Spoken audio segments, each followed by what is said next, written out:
अभी एक समाचार आया है, हमें ठीक से मराठी तो आती नहीं है, लेकिन मराठी भाषा में एक पत्र हमारे पास पहुंचा है। उमरेड करके तहसील है नागपुर जिले में, वहां के विभाग की तरफ से एक नोटिस जारी हुआ है, जिसके तहत ये बताया गया है कि नागपुर महानगर मध्य प्रदेश विकास प्राधिकरण नागपुर इनकी मौजा सुरगांव तहसील उमरेड में एक कत्ल खाना स्लॉटर हाउस खोलने के लिए जगह को लेकर के कार्रवाई चल रही है। मतलब जगह आवंटित की जा रही है स्लॉटर हाउस खोलने के लिए, गाय को मारने के लिए। और उसकी एक जाहिरात निकाली है कि भाई इस संबंध में कोई आपत्ति हो तो 15 दिन के अंदर अंदर आपत्ति दर्ज कराए। कोई आपत्ति मानी भी नहीं जाएगी हालांकि, लेकिन मेरा ये कहना है, क्यों आचार्य जी यही है ना इस पत्र में? हाँ, ज़्यादा हमको मराठी नहीं आती, लेकिन इसका तात्पर्य करीब करीब यही है। ग्राम पंचायत सुरगांव वाले लोगों को महानगर पालिका नागपुर ने, जहां संघ का मुख्यालय भी है, कितना बड़ा कलंक लग जाएगा अगर ये काम वहां हो जाता है तो। ये चिट्ठी लिखी है ग्राम पंचायत को कि आप जवाब दीजिए, कोई दिक्कत तो नहीं है आपको।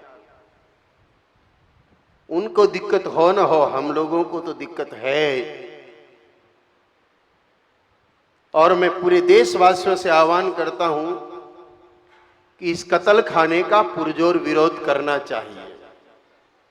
ये जमीन आज कत्ल खाने को मिली तो महाराष्ट्र नहीं, आने वाले समय में महाराष्ट्र लघु राष्ट्र बन जाएगा, मराठी संस्कृति का सर्वनाश हो जाएगा। अरे जिस महाराष्ट्र में छत्रपति शिवाजी महाराज ने 8 वर्ष की उम्र में कसाई की गर्दन काट दी, उस महाराष्ट्र में पहले से कत्ल खानों का कलंक चल रहा है और कत्ल खाने कम पड़ रहे जो खोलने के लिए नई परमिशन की कयावत शुरू हो चुकी है। इन राक्षसों को उनकी भाषा में समझाना ही पड़ेगा। इसलिए देश भर के गौ भक्तों से आह्वान है हमारा, आवश्यकता पड़े तो वहां पर पहुंच करके ऐसा उग्र आंदोलन किया जाए और वहां की सरकार की चूल्हे हिला दी जाए, उखाड़ करके फेंक दी जाए। ऐसी राक्षसी सरकारें नहीं चाहिए जो कत्ल खाने खोलने की बात करे। जिस देश में अहिंसा परमो धर्म की चर्चा चलती है, जिस देश में बुद्ध और महावीर प्रकट होते हैं, जिस देश में भगवान राम कहते हैं कि अवधपुरी संप्री नहीं कोई, उस देश में ये राक्षस और गो हत्या करवाने पर तुले हुए हैं। इन राक्षसों को अब उखाड़ के फेंकना होगा। बहुत हो गए इनके तलवे चाटने का काम। इन हत्यारों ने हिंदुस्तान की संस्कृति को बर्बाद करके रख दिया है। इन हत्यारों ने ढोंग किया, इन हत्यारों ने धर्म के नाम पर पाखंड किया और एक के बाद एक गो हत्या के काम को बढ़ावा देते जा रहे हैं।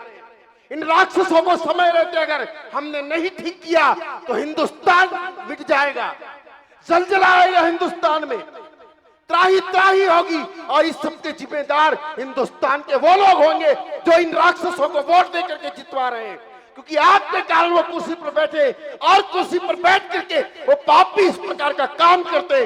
उस गौ हत्या का पाप आप लोगों को भी लगेगा और परिस्थिति ये पैदा होगी कि सबका सर्वनाश हो जाएगा। अरे ये कोई छोटी बात है? उन राक्षसों को धर्म के नाम पर वोट दिया। अरे जिस भूमि पर कभी एक शेर हुआ करता था, बाला साहब, उनके जाते ही की ये हालत हो गई। कहते हैं साहब हम उन्हीं के लोग हैं। अरे रो रही होगी बाला साहब की आत्मा, हत्यारों ये कमी पड़ गई थी तुम्हारे। ये लालच है, यही एक राजस्व का साधन है, यही एक तरीका है भंडार भरने का, यही तरीका बचा है राजकोष भरने का। सर्वनाश होगा तुम्हारा। गौ का रक्त का एक बूंद भी गिरता है और उससे जुड़े हुए जो दोषी होते हैं उनका पूरा का पूरा सर्वनाश होता है। अगर ये कत्ल खाना खुल गया ना तो हम भगवती गौ के शरण में बैठ करके कह रहे हैं कि जिस दिन ये कत्ल खाना खुलेगा 1 महीने के अंदर अंदर उन लोगों का सर्वनाश हो जाएगा, सत्ताएं भी जाएगी और जड़मूल से नाश होगा उन लोगों का। ये संदेश उन दुष्टों तक पहुंचा दिया जाए आज ही। और देश भर के गोभक्तों से मैं व्यक्तिगत आह्वान करता हूं कि वहां जाकर के कुछ भी करके होता है।